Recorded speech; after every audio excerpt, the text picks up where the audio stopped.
Hello and welcome to Lost Love Chronicles. Dear listeners, before we get started, drop a quick hi in the comments and let us know where you're tuning in from. Also, if you have any suggestions for us to make the channel better, please let us know. Now let's start with the story. My name's Nathan, 32, average looking, definitely not the guy you expect to be the main character in some relationship apocalypse, but here I am. I swear I never thought I'd be one of those guys writing an internet rant about my cheating fiancé, but holy hell, my life turned into a full-on revenge movie in the past few months. Okay, let's rewind a bit before I jump into the absolute cluster. You know what? That was my wedding day. Or, well, almost wedding day. First, the backstory. Vanessa and I had been together for 3 years. We met at my buddy Mike's house party. One of those, bro, you have to come. It's going to be epic deals, which usually ends up with me awkwardly standing in the corner clutching a warm beer and checking my phone for sports updates. But this time, it was different. Vanessa walked in, and I swear the music stopped for me. She was this absolute smoke show, a pharmaceutical rep, if you can believe it. Yeah, I know how that sounds. I'm just being honest here. A solid 9 out of 10, maybe even a 10 if you ask anyone, but me because I had to see her dirty laundry later. Long dark hair, absolutely killer body, CrossFit, of course, because that's apparently a personality now, and this smile that made other dudes walk into walls. Seriously, one guy tripped over a dog bowl when she laughed. Me? I'm like a solid 6 on a good day. Maybe a 7 if the barber doesn't screw up my fade and the lighting is forgiving. So there I am, posted up in the kitchen trying to fish a watery Coors Light out of the sink, when I hear Vanessa arguing with Mike about TV. Specifically, Breaking Bad. Walter White was the hero, changed my mind. She was telling him, eyes wide, like she was ready to fight a literal meth empire on his behalf. Mike looked like he was about to faint. Are you insane? Jocelyn was the heart of the show. Vanessa practically snorted. Jocelyn was a whiny toddler with a chemistry set. Walter carried the entire series. I just jumped in because, you know, nothing says flirting like picking sides in a morally gray drug drama. Yo, I said, trying to sound casual while still holding a beer like a security blanket. Walter White literally poisoned a kid. A kid. She swung her head around so fast I thought she'd snap her neck. Yeah, but the kid lived. I had to laugh. That's your defense? The kid lived? Vanessa smirked, leaned closer. He had to protect his empire. And that, ladies and gentlemen, should have been my first red flag. But I was an idiot. So, we ended up talking for 3 hours straight about narcotics, sports, pineapple on pizza, which, by the way, does not belong there, fight me, and even random conspiracy theories. By the time I checked my phone, half the party was gone and Mike was passed out on his own couch. At the end of the night, I asked for her number. She gave me that look, like, finally, dude, and punched it into my phone herself. We went out the next weekend, and that was pretty much it. You know how sometimes you just click with someone? Like it feels easy and right, and you can practically hear a Disney soundtrack in the background? That was us. Or at least, that's what I thought. Fast forward 3 years. I was convinced this was my ride or die situation. We moved in together after a year, got ourselves a tiny overpriced apartment downtown with plumbing that sounded like a dying walrus every time someone flushed, and adopted this furry little demon cat named Zeke. Zeke hated everyone, except her. That should have been another clue. We started building what I thought was going to be our life together. You know, grown-up crap, groceries, Netflix fights, arguing over whose turn it was to do the litter box. Picture-perfect domestic bliss, right?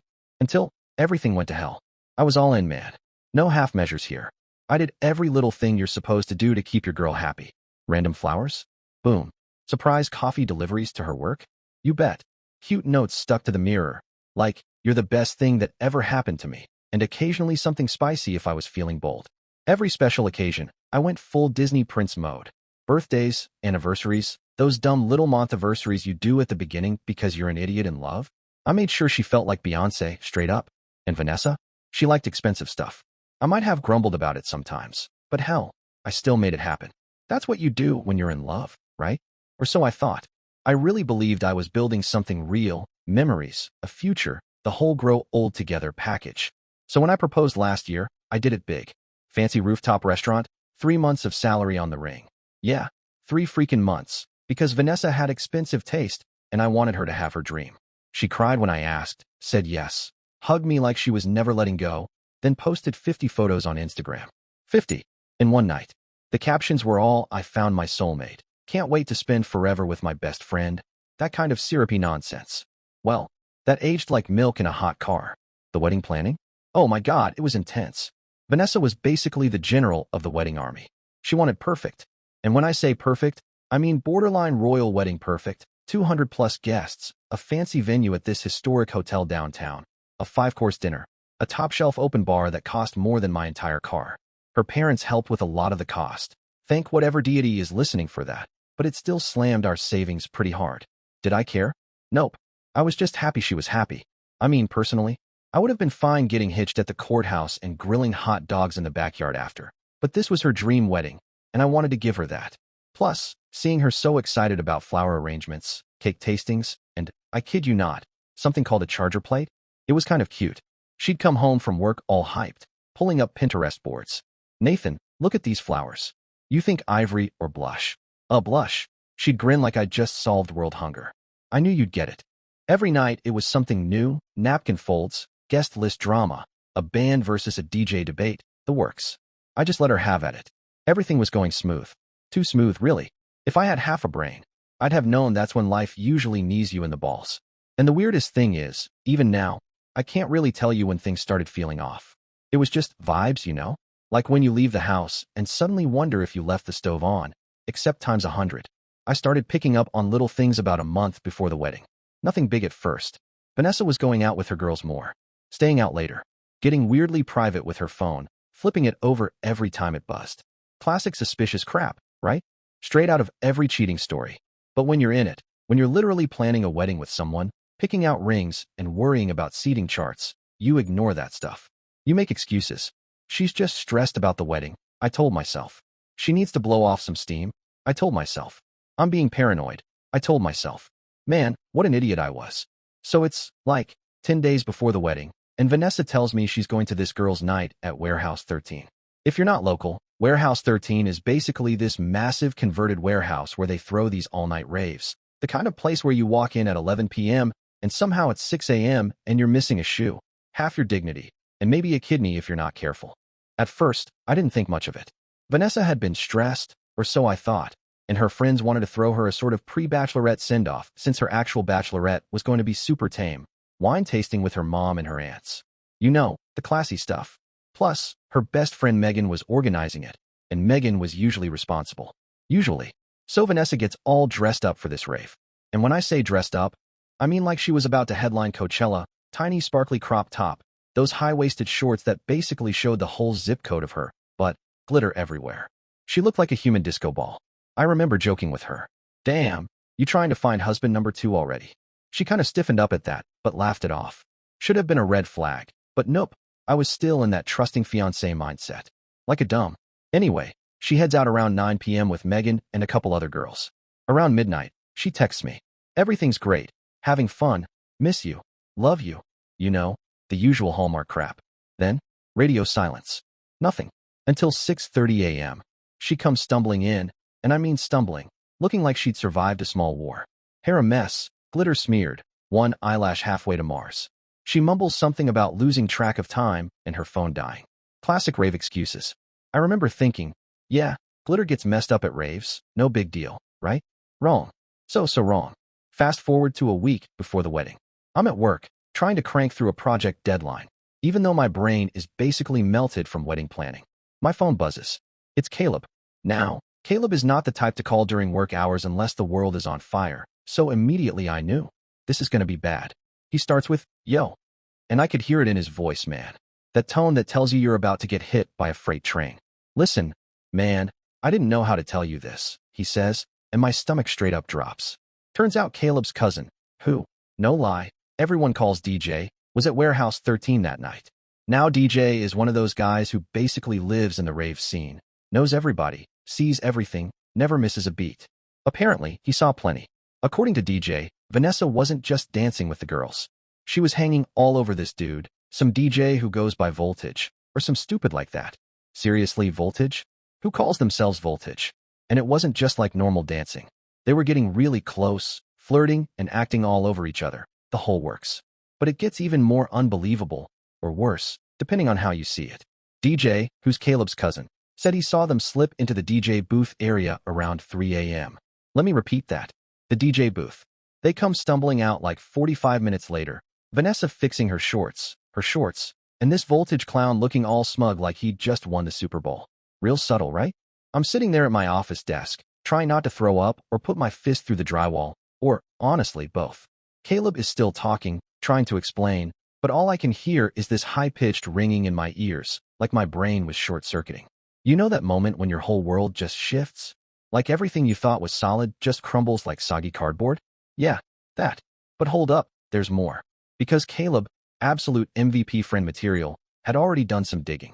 Turns out, this wasn't even the first time Vanessa had been at one of Voltage's shows. He found pictures on Instagram going back months. Vanessa front and center, living her best groupie life. In some of them, she was wearing this glow-in-the-dark necklace I'd never seen before. Apparently, it was some kind of VIP pass that let you into the DJ area. Great. Freaking. I spent the rest of that day in a total fog, doom-scrolling Instagram and Facebook like some conspiracy theory detective. And what did I find? Oh, plenty.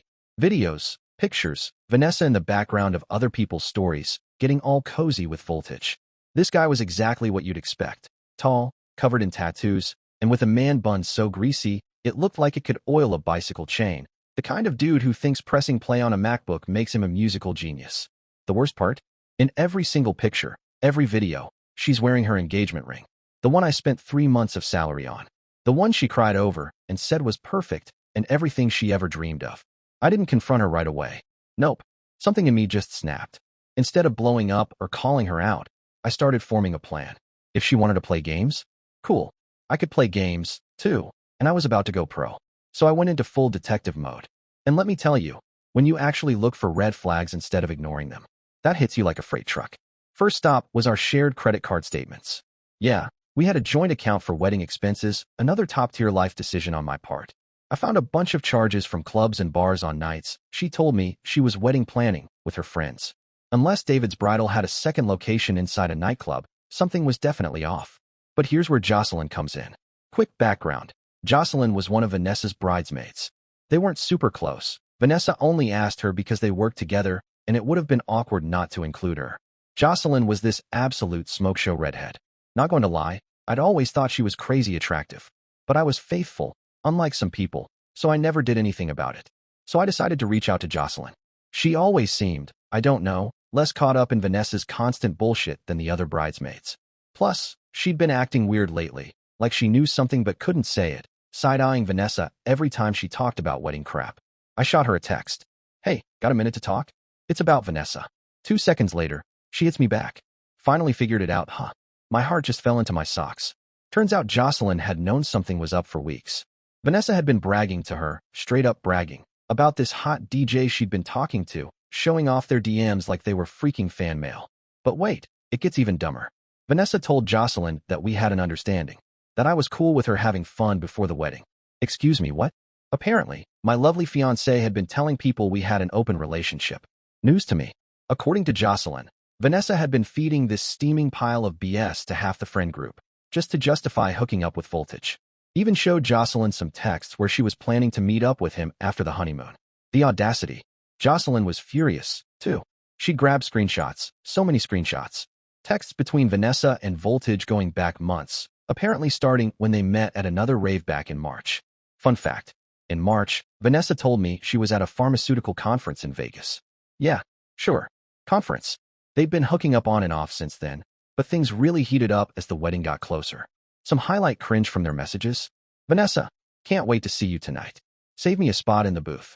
Voltage, got something special for you, baby. Vanessa, better than last time. Voltage, you know it. Bring that sparkly outfit.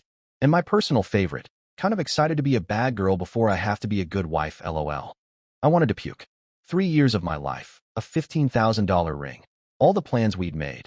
And to her, it was just some boring obligation she had to check off after getting her festival hoe phase out of her system. Jocelyn was pissed on my behalf.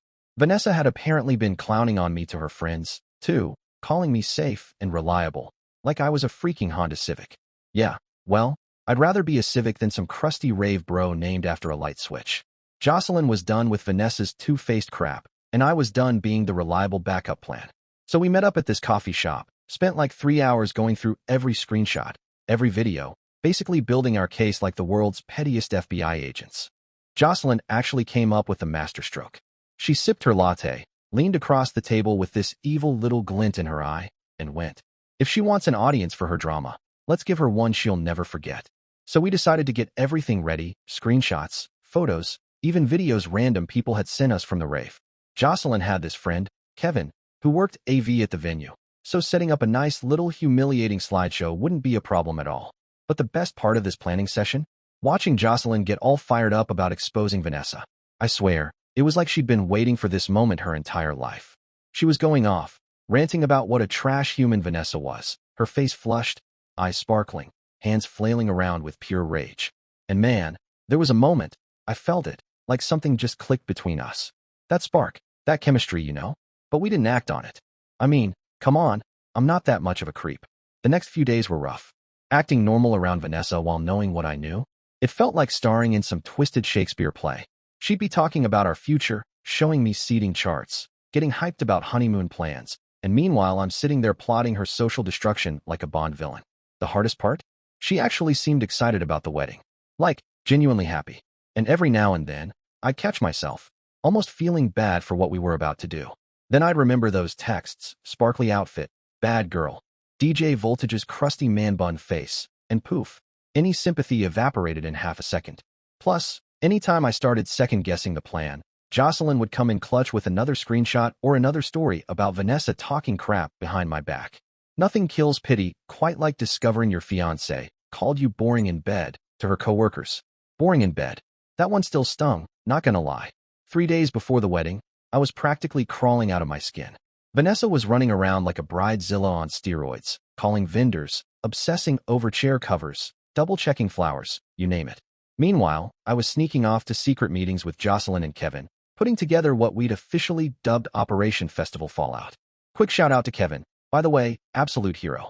When Jocelyn told him what was going on, he didn't just agree to help, the dude went all in. Turns out he'd been cheated on before too, so he was basically thriving off this revenge mission. Since he worked at the venue, he knew exactly how to set everything up without raising any red flags. The plan was simple. During the reception, I'd get up and do a special toast to my lovely new bride. And then, Kevin would have everything queued up on those massive venue screens, screenshots, photos, videos, the whole festival horror show. But timing was everything. We needed to let the photographer get all the important shots done.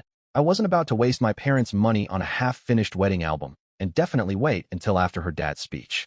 That poor guy had spent a fortune on this circus. Now here's where it got interesting with Jocelyn. We were spending a lot of time together, plotting, scheming, laughing, trauma bonding like crazy. And the chemistry? It was starting to get intense. One night, we were at my place, scrolling through evidence on my laptop, and Jocelyn was sitting really close, like really close. I could smell her perfume, this classy floral scent that blew Vanessa's cheap cotton candy body spray out of the water. She looked up at me and said, "You know what would really drive her crazy?" Jocelyn leaned in, eyes sparkling with this devious little smirk. "If you kissed me right after exposing her. Like, right there in front of everyone." I actually laughed out loud. I mean, the sheer boldness of that suggestion? Chef's kiss. But I'm not gonna lie, my brain fully short-circuited for a second. Jocelyn was hot as hell, tall, fire-red hair, green eyes, the kind of girl who looks like she just wakes up perfect, while Vanessa needed 2 hours of contouring just to go buy cereal. And the way she was looking at me, like she was dead serious about it? I tried to play it cool. "You sure you want to get involved like that? People might judge you too." She just smirked, tucked her hair behind her ear, and went, "Trust me, I've been wanting to do this for months." Then she added, "The way she talks about you to everyone, like you're just some backup plan, you deserve better." And then she put her hand on my leg. Holy shit. The tension was unreal. But we didn't do anything. Not yet. We both knew we had to wait. Make the revenge that much sweeter. The next couple of days were a total blur. Wedding prep, more secret planning, me basically living a double life. Vanessa, meanwhile, was acting like the happiest bride in the world, running around talking about how perfect everything was going to be, how we were going to be the best couple ever, blah blah blah. Meanwhile, she kept texting that loser DJ. Jocelyn showed me fresh screenshots from their group chat, where Vanessa was bragging about how she planned to sneak off and meet up with him after the honeymoon. The night before the wedding was the rehearsal dinner. Vanessa's dad gave this heartfelt, emotional speech about how happy he was to welcome me into the family, practically tearing up. And I almost felt bad. Then I caught Vanessa sneaking off to the bathroom for the 10th time that night with her phone. I remembered those screenshots, all the boring, safe, Honda Civic crap, and any guilt went poof. After dinner, Jocelyn and I had one last mission briefing with Kevin to make sure Operation Festival Fallout was 110% ready. Screenshots, photos, videos, audio. Yeah, audio. Vanessa had left some pretty incriminating voicemails for Voltage, and Kevin had them teed up. We planned everything down to the literal minute. That's when Jocelyn casually dropped another bomb on me. "I got a room at the hotel for tomorrow night," she said, all nonchalant, like she was talking about grabbing a latte. "You know, in case you need somewhere to go after everything." And the way she said it, looking up through her lashes, practically daring me to say something? Yeah, she wasn't just offering a place to crash, and we both knew it. And you know what? After everything Vanessa had done, I didn't even feel guilty about the thoughts going through my head. I went home that night, walked into our bedroom, and found Vanessa passed out in bed, probably half drunk from the rehearsal dinner, her makeup smudged, still wearing that stupid bride sash. Her phone was sitting on the nightstand, lighting up with notifications. "Voltage, can't wait to see you after the honeymoon, baby." That was the moment any last doubts I had just vanished. Tomorrow wasn't just going to be the end of my relationship with Vanessa. It was going to be the beginning of something new, something better. I slept on the couch that night, partly because I couldn't stand to be next to her, but mostly because I was so amped up thinking about what was about to go down. Jocelyn kept texting me memes about revenge and karma, sending me one after another until I was actually snorting out loud at some of them. We stayed up late fine-tuning the final details, running through the plan like two shady spies. The last text I got from her that night: "Tomorrow's going to be epic. Hope you're ready for your starring role in the best wedding drama ever." Man, she had no idea how right she was. The morning of the wedding was surreal. I woke up on my couch, my back killing me, and for a split second I forgot what day it was. Then my phone went nuclear with notifications. Vanessa, of course, sending me those cute "can't wait to be your wife" texts. My groomsmen checking in. And Jocelyn, updating me on Operation Festival Fallout, like she was mission control. I got to the venue early to check on everything with Kevin. Bro, Kevin outdid himself. 3 massive screens set up for the wedding slideshow, audio perfectly dialed in, everything locked and loaded. While we were doing the final tech check, Jocelyn slipped in, and let me tell you, the girl looked insane in that bridesmaid dress. Like, Vanessa might have had the big white gown, but Jocelyn was about to snatch crowns that day. She gave me this look, a grin that made my heart do a backflip. "You ready for this?" she asked. Then she handed me more screenshots from that morning. Vanessa was still texting Voltage, talking about meeting up after the honeymoon. The audacity of this girl. Then came the ceremony. God, the ceremony was weird. I was standing there in my tux, trying not to look like I was about to go DEFCON 1, watching Vanessa walk down the aisle with that fake innocent look on her face, tears streaming like she was in a Hallmark movie. Her dad? He looked so freaking proud, the poor guy. 50 grand dumped into this dumpster fire of a wedding, no idea what was about to hit. All our friends and family were watching with these big, misty-eyed smiles, thinking they were witnessing some kind of perfect love story. Vanessa's vows were the absolute peak of bullshit. Talking about loyalty, forever love, how she'd never known true love until she met me. Meanwhile, I'm standing there like, "Girl, you were literally trying to schedule a booty call after the honeymoon." Jocelyn was in the front row, trying so hard not to laugh, she was practically biting her lip bloody. We got through the ceremony. Yeah, I actually said I do. Had to make it legal for what was coming next. Took all the photos, too. No way I was going to waste my parents' money on a half-finished album. Then we headed to the reception. This was where the real fun was about to start. Everything looked picture perfect. Vanessa was in full bride mode, showing off her ring, dancing with her dad, living her little fairy tale. Then it was time for speeches. Her dad went first, delivering this heartfelt talk about what a great couple we were, how happy he was to welcome me into the family. Then Vanessa's sister got up, talking about true love, soulmates, all that crap. And then, it was my turn. I got up, grabbed the mic, and caught Jocelyn's eye. She gave me this tiny, savage nod, like, "Do it." "I'd like to make a toast," I said, all calm and collected, while Vanessa beamed at me from our sweetheart table, looking like she'd just won the damn lottery. "You know," I went on, "they say a picture is worth 1,000 words. So instead of a long speech, I thought I'd share some pictures that really capture who Vanessa is." Kevin, absolute legend, hit the lights, and the screens came to life. First picture, Vanessa, barely wearing clothes, all over Voltage in the DJ booth. Second picture, screenshots of their text conversations about hooking up. Third picture, a video clip from the rave showing them disappearing into the back room.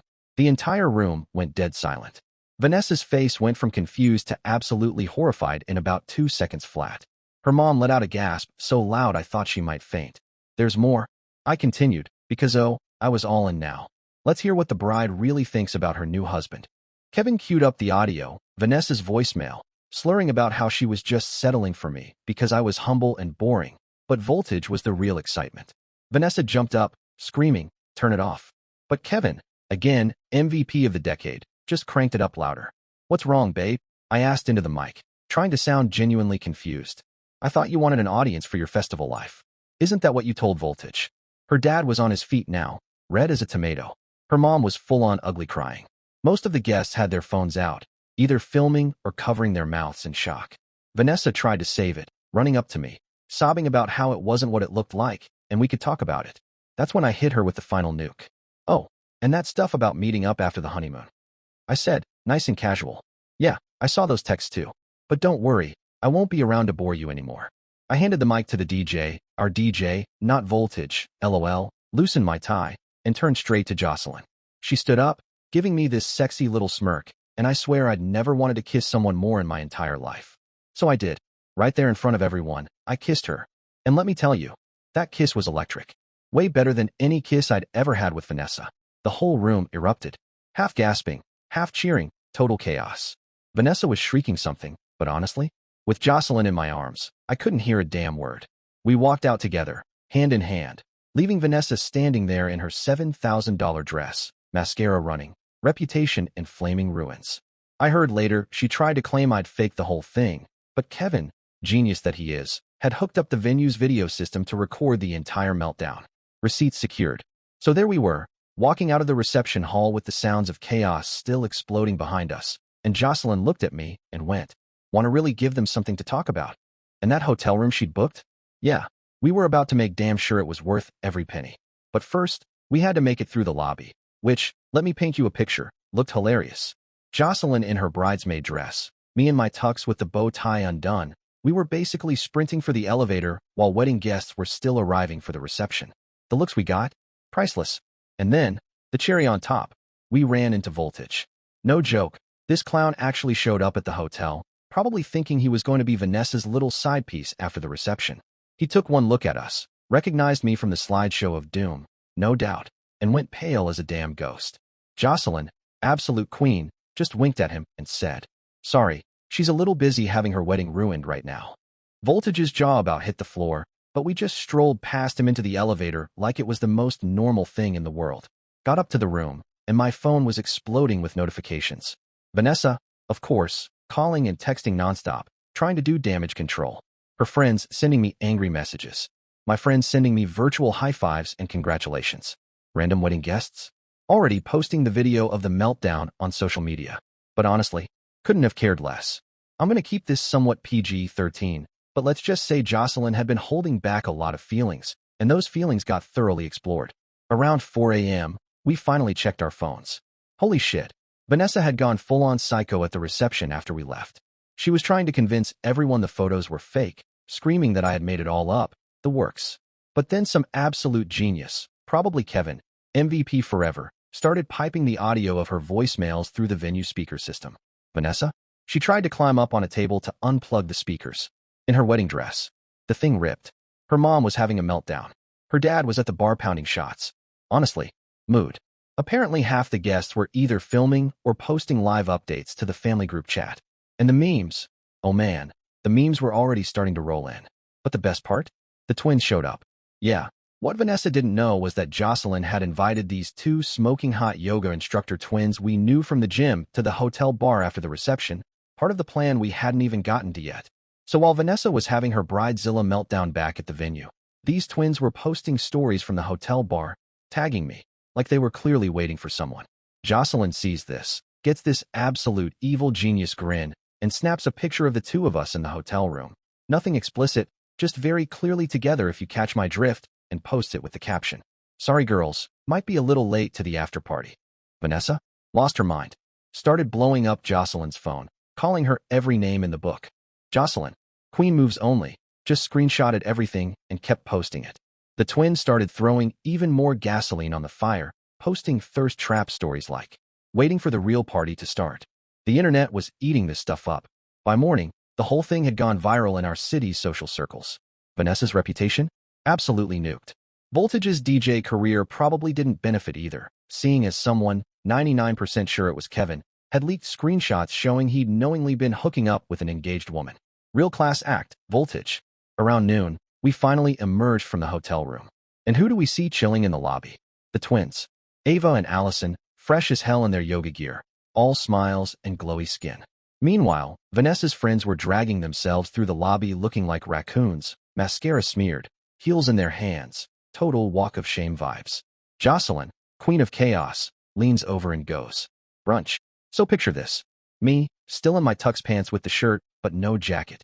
Jocelyn in her bridesmaid dress like an absolute goddess of petty revenge. And two hot yoga twins in matching leggings.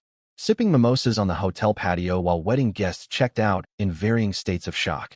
The looks we got? Chef's kiss. Vanessa tried to show up at the hotel, but Kevin, MVP of the entire century, had already warned security. They stopped her in the lobby, still wearing her torn wedding dress, mascara streaked down to her chin, screeching about how she was the bride and needed to talk to me.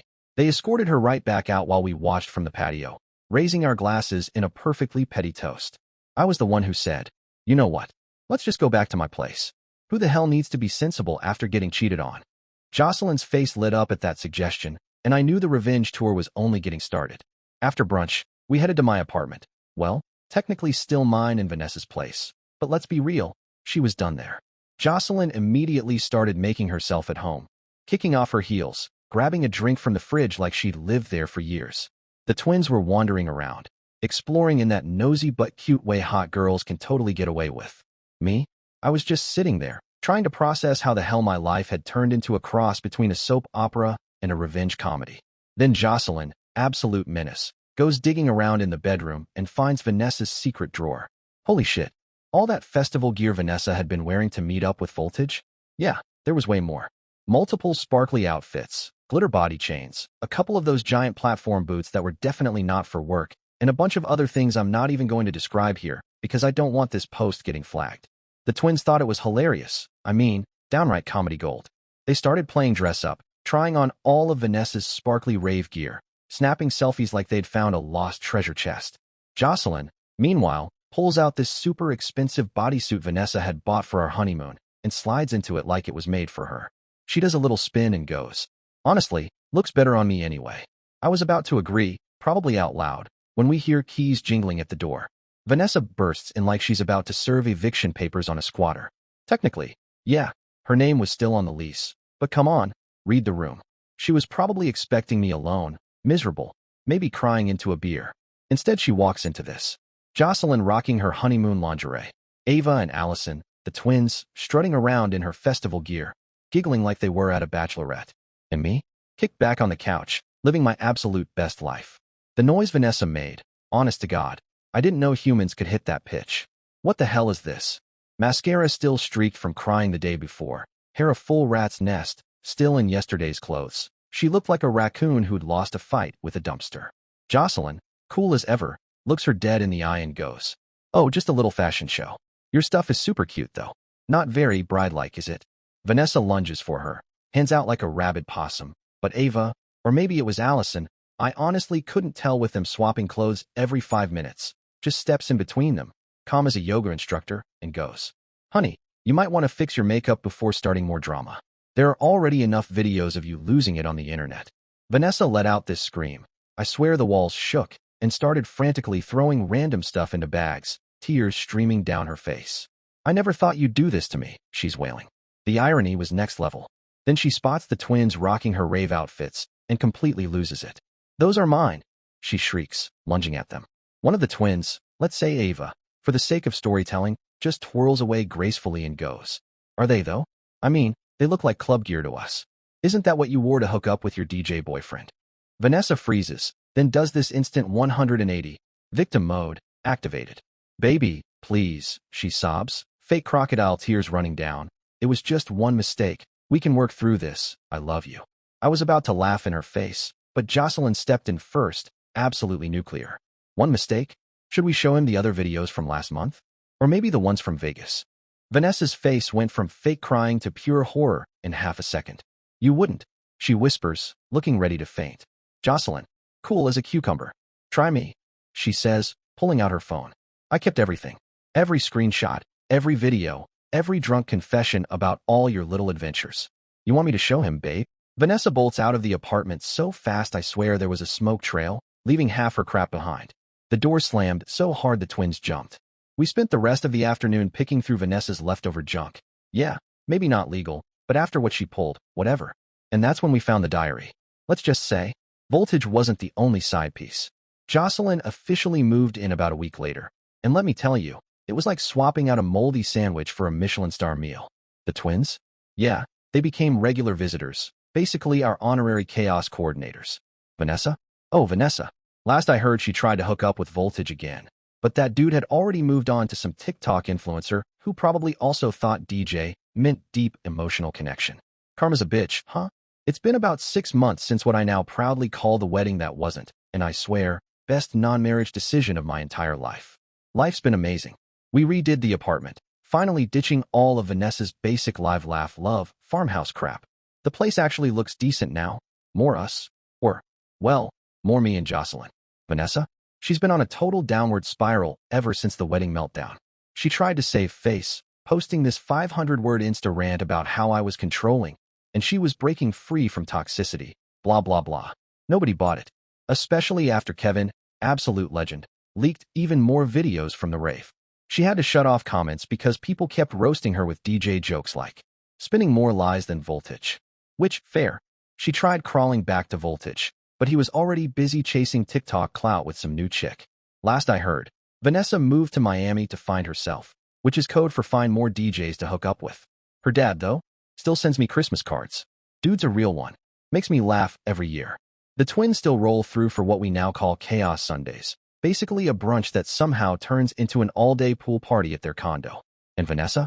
She stalks us through fake accounts and absolutely loses it every time we post. Sometimes, for kicks, Jocelyn and I recreate Vanessa's old thirst trap poses just to mess with her. Because, hey, petty can be fun. Work? Yeah, that got awkward for a bit, since Vanessa and I were kinda known in our industry. But Jocelyn handled it like a boss. She even landed a better job at a competing pharma company, making more money, and no longer having to pretend she liked Vanessa's 500 daily Starbucks stories. Speaking of Vanessa's old life, remember those wedding gifts? We kept them. Vanessa's mom tried to demand them back, but they were addressed to both of us, so legally half was mine. We gave most of the fancy china to Jocelyn's mom, who, by the way, hated Vanessa with the fire of 1,000 suns, and used the gift cards to furnish the new, Vanessa-free apartment. Zeke the cat. That little furry jerk turned into a complete angel once Vanessa left. Guess he just hated her energy. Now he even lets the twins pet him. Animals know, man. And that honeymoon in Bali? Oh yeah, still went. Fully paid for by her parents, non-refundable. Vanessa's dad literally insisted we take it, said, someone should enjoy it. The looks the hotel staff gave us when I showed up with Jocelyn instead of Vanessa? Priceless. Absolutely chef's kiss. Best of all, I'm actually happy. Like, genuinely happy. Vanessa used to call me boring and predictable, but turns out I just needed someone who appreciated me. Jocelyn and I still hit up raves sometimes. Yeah, I know, the irony, but we go just to vibe, not to sneak around and hook up with half the DJ booth. But honestly, most nights we're happy staying in, crushing a pizza, playing video games, maybe binge-watching some ridiculous true crime doc. It's easy, you know? Like, actually easy. None of that performative. Look how perfect we are, garbage Vanessa used to pull. Last week, I even got a text from Vanessa, because of course she was drunk, going off about how she made a mistake and misses what we had.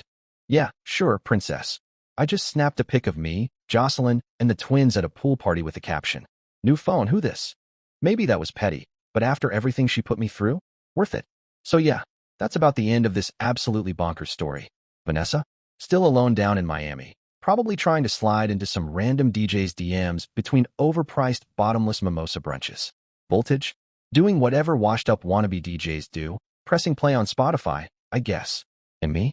I'm living my best life with a woman who actually appreciates me, surrounded by friends who'd burn the world down for me, and no negativity anywhere in sight. Vanessa's cousin actually had the nerve to message me last week, trying to guilt-trip me about how I'd changed and wasn't the sweet guy I used to be. I sent her a pic of me with 5 girls in a pool, grinning like an absolute menace, and told her, yeah, you're right. That guy died at the altar. Honestly, good riddance. If Vanessa hadn't cheated, I'd probably still be stuck in a one-sided marriage with someone who didn't put me first. So I guess in some twisted way, I owe her a thanks for showing her true colors before I signed those papers. Anyway, their loss. I'm just out here enjoying life like a damn rock star now. No strings, no drama, no worries. So yeah, it's been a year since the wedding that never was, and honestly, zero regrets. Jocelyn and I are still together, still living it up, still throwing chaos Sundays with the twins. We ended up adopting another cat. Don't judge, Zeke needed a buddy, and I finally put my name alone on the lease. Vanessa? Word is she tried to marry some guy she met on a yacht in Miami. Shocker. It lasted about 3 weeks. Last I heard, she's working bottle service at some club, chasing the next voltage knockoff. Work's going great, too. Got promoted, probably because I'm no longer spending my brain power trying to decode my fiancé's lies. Even my parents admit I'm way more relaxed these days, and they still laugh about the meltdown at the wedding. And me? I'm just enjoying life, man. Playing games, going on trips, trying new things, spending time with people who actually have my back. No drama, no secrets, no bridezillas. Turns out sometimes getting left at the altar, or, I guess, nuking your own wedding, is the best damn decision you could ever make. Life's good. Real good. Dear listeners, please share your thoughts in the comments section below and don't forget to like, share, and subscribe.